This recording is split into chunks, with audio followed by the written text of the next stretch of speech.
It's the 8th century BC, and in the southern Peloponnese of ancient Greece, two regional powers face off uneasily across the rugged Taygetus range.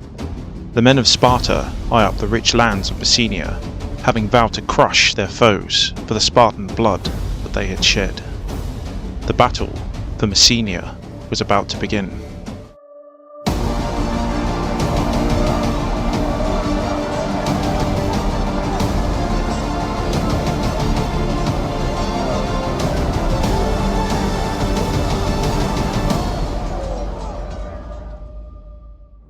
Sparta is known today for producing some of the best warriors to ever take the field, the brutal training of the famed agoge, forging the men who so courageously stood against the hordes of Xerxes at the iconic battle of Thermopylae. However, every great society has its beginnings, and today we shall explore the war that effectively set the foundation for what Sparta would become. Long before Thermopylae, Leonidas, or the agoge, Sparta was just one among many minor powers of the Peloponnese, and by no means the greatest. Another more infamous underpinning of the later Spartan state, which enabled its full citizens, the homoioi, to train and fight as full-time soldiers, was the enslavement of the Messenian people, otherwise known as Helots. Many will know that Spartan society was broadly divided into three classes. Firstly, the full citizens, or homoioi, the equals, who made up the later elite Spartiate army and could fully participate in the political life of the state. Secondly, the perioikoi, or dwellers around, a free but disenfranchised class of folk who resided in the lands of Laconia, working as artisans and merchants, filling the roles no Spartiate would or could. And finally, the Helots, who were distinguished from the perioikoi through their enslavement and bondage to the land and Spartan state. These were also by far the largest of the three groups, and worked the land to feed the Spartan war machine. Yet how did this come to pass? How did the larger and more fertile region of Messenia fall under the dominion of its smaller neighbour? Both areas nominally had Heraclid or Dorian rulers, Heraclid as in the supposed descendants of Hercules himself, though the elites of both societies effectively traced their lineage back to the actual Dorian invasion or migration. A certain rivalry had always existed between the two countries, having roots in the story of how the Heraclid Cresphonites supposedly cheated the brothers Procules and Eurysthenes by weighing his lot when dividing the lands of the southern Peloponnese, thus giving himself the more fertile and populous Messenian region, while the brothers were left with the Eurotas Valley. All legends aside, the Taygetus Mountains should have been more than enough to separate the squabbling peoples. The northern peaks were rugged and practically impassable as they extended into Arcadia. However, the southern Taygetus was much more hospitable, and thus a flashpoint for potential border conflicts. A temple of Artemis, the goddess of the hunt, was located at the border in this region. The site was also a joint religious building, in which both Laconians and Messenians regularly met. Perhaps inevitably, it was here that the rivalry decidedly heated up. In 768 BC, during one religious festival, the Spartan king Teleclus escorted a group of Laconian maidens south. However, the temple was already occupied by a band of drunken Messenian men. This proved a fatal cocktail, and despite his efforts, Teleclus was slain while trying to protect the virtue of the maidens. The Spartans maintained that after the mass rape, the women killed themselves out of sheer shame. What is interesting is that we have another account of these very same events. The Messenians maintained that the whole event was a false flag. Teleclus was perfectly aware that Messenian men would be present at the temple. The so-called maidens were actually young Spartan boys, youthful enough to pass for girls. These maidens had hidden daggers within their costumes and ill intentions towards the Messenian aristocrats. Fortunately for the Messenians, the men saw through the ruse and a general brawl broke out, the youth of the boys betraying them, giving their inexperience, with they and their king falling. Whatever the case, the event itself served to irretrievably damage relations between the Laconians and its neighbour. The final push towards war can be traced to another seemingly trivial incident. A certain Polychares, an Olympic victor and a Messenian, had leased some land for cattle ranching off of a Laconian named Euphaius in the border region. Yet no sooner had Polychares settled his herd had the unscrupulous Euphanes rounded the animals up and sold them, claiming the beasts were taken by others, perhaps pirates. Outraged by this theft, Polychares demanded the money from the sale, and even sent his son back with Euphanes to ensure he obliged. As will probably be no surprise to almost anybody, Euphanes slew his escort, enraging Polychares further. The Laconian, however, fled to Sparta, presented himself as the wronged party. The legal process and dispute obviously took too long for Polychares, who began killing any Spartan in Messenia he could find. The killing spree gave the Spartans the excuse they needed to escalate matters. They demanded the murderous Polychares be extradited east, while making no such moves to hand over Euphanes. In Messenia, the dispute divided the elite, with a brawl erupting between rival peace and war factions. The Messenians too had two kings at the time. King Androcles was for extradition, but Antiochus was against this, with the former even being killed in the fighting. King Antiochus suggested that the two nations allow Argos, a more powerful city to the north, to arbitrate the issue. Yet it seems that the Messenians were the only ones anxious to avoid the conflict, as the emissary that they sent to Sparta, suggesting as much, only received an ominous silence. A few months after this, the conciliatory Antiochus died and was succeeded by his son, Euphaius. The Spartans were not as tight-lipped among themselves, and swore an oath to take Messenia by force of arms, further vowing not to leave the land till they had achieved victory. To this end, and without formally declaring war, the Spartans launched a surprise attack on the border town of Ampheia, just within Messenia, beyond the mountains. This conflict, known as the First Bassenian War, was very long, stretching out for 2 decades, sometime between 740 and 710 BC approximately. According to Pausanias, the first year of the war was 743, or around about that. The surprise attack may at first seem in very bad form, yet it made perfect sense to the invaders, given the geography of the region. As aforementioned, the Taygetus Mountains slope gently into Messenia, while presenting a steep incline on the Laconian side, thus favouring defence from Messenia, a grim prospect for the Spartans, if they had formally declared war. Given the conflict was so long ago, and our sources are sketchy at best, we don't precisely know the exact location of Ampheia, though it's reasonable to surmise it was in the Messenian territory, close to Laconia itself. Taking the town provided the Laconians with a favourable foothold in the region they desired to conquer, enabling clear lines of communication and supply back to Laconia. Taking the town itself was relatively easy, given the Messenians were unprepared and the gates even wide open. The Laconians assaulted at night time, killing many Messenians while they slept. The massacre was brutal and complete, partially to rid the attackers of any potential spies or traitors who could open the gates to Messenian reinforcements. Having lost Ampheia, the Messenians quickly moved to a war footing, the nearby settlements fully garrisoning and fortifying themselves. The Laconians fanned out from their base, probing these towns, but to little effect, now that their initial advantage of surprise was lost. Siege warfare in this period was primitive, with storming actually quite rare, and the usual tactic simply being to starve out defenders. The Messenians meanwhile mustered their full strength under the king Euphaius at their capital of Sthenocleris. This delay to meet the Laconians right away could very well be down to the political nature of the region.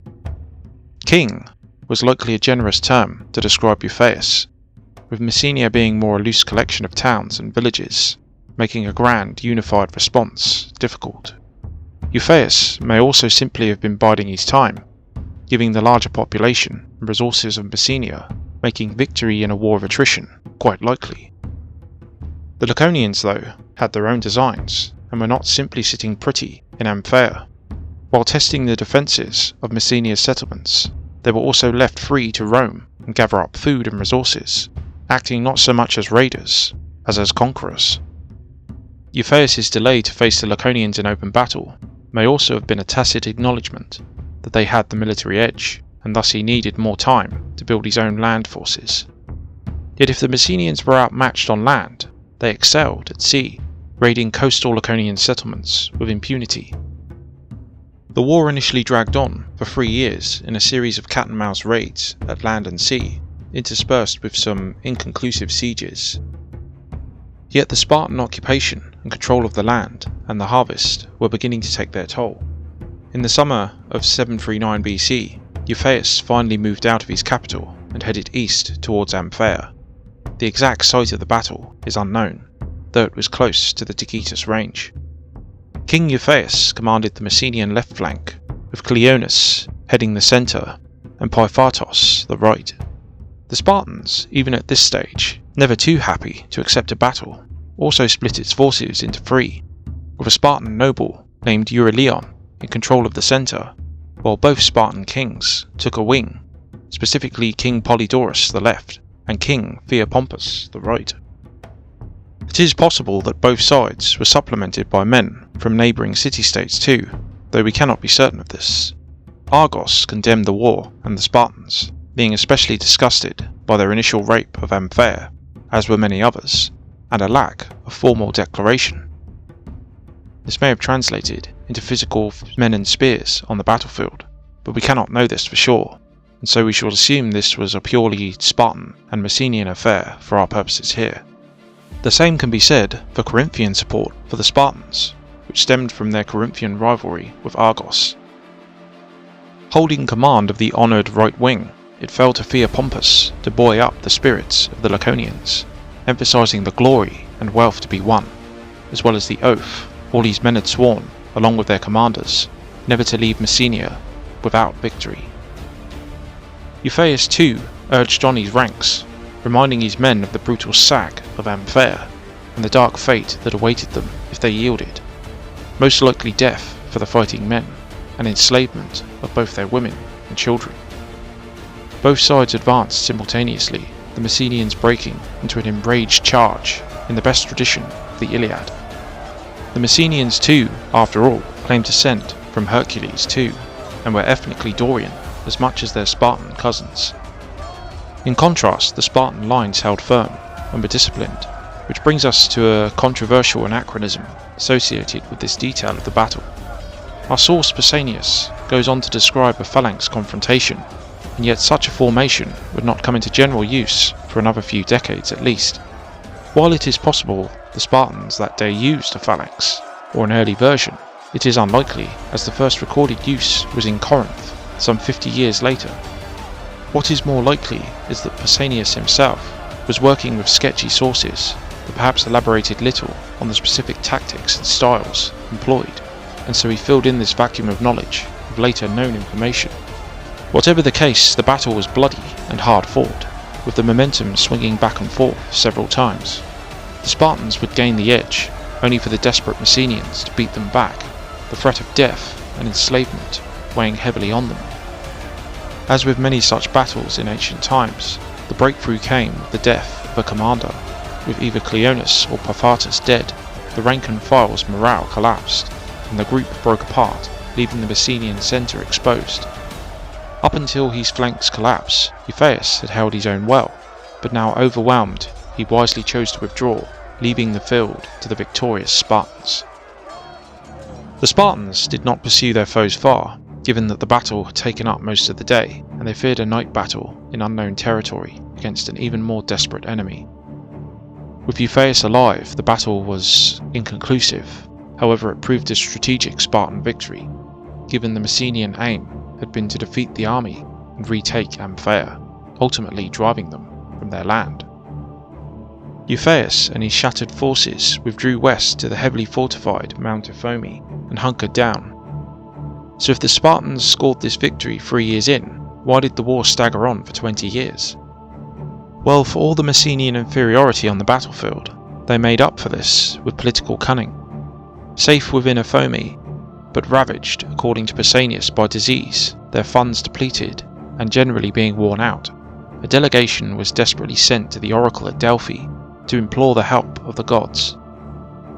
As with all Greeks of the time, the pronouncements of the oracle were taken very seriously by the Spartans, all Greeks sharing the same pantheon of gods. According to Pausanias, the verdict was that Messenia would remain safe only at the cost of innocent blood. Specifically, a noble virgin girl would have to be sacrificed. Such a girl was found and became yet another victim of the war. This reprieve, however, was not permanent and may have just been as beneficial to the Spartans as it was to the Messenians, given it is possible that they used this lull on this front to attack the Argives to the north, who may have been assisting the Messenians. Meanwhile, the whole sacrificial saga in Messenia actually could have had a much darker dimension, with the father, Aristodemus, embroiled in a scandal which eventually emerged. It actually emerged that his daughter was not eligible for sacrifice given that she had a lover and was pregnant with the man's child, thus tainting the whole innocence thing. In response, Aristodemus killed her, tearing open her wound to reveal no baby in dramatic and disgusting fashion. The scandal caused hostilities to eventually be renewed, with events repeating themselves much as at Ampheia. Pausanias frames this encounter again as a typical phalanx affair, which like the earlier battle was hard fought, but with one crucial difference this time. King Euphaeus was mortally wounded and eventually died.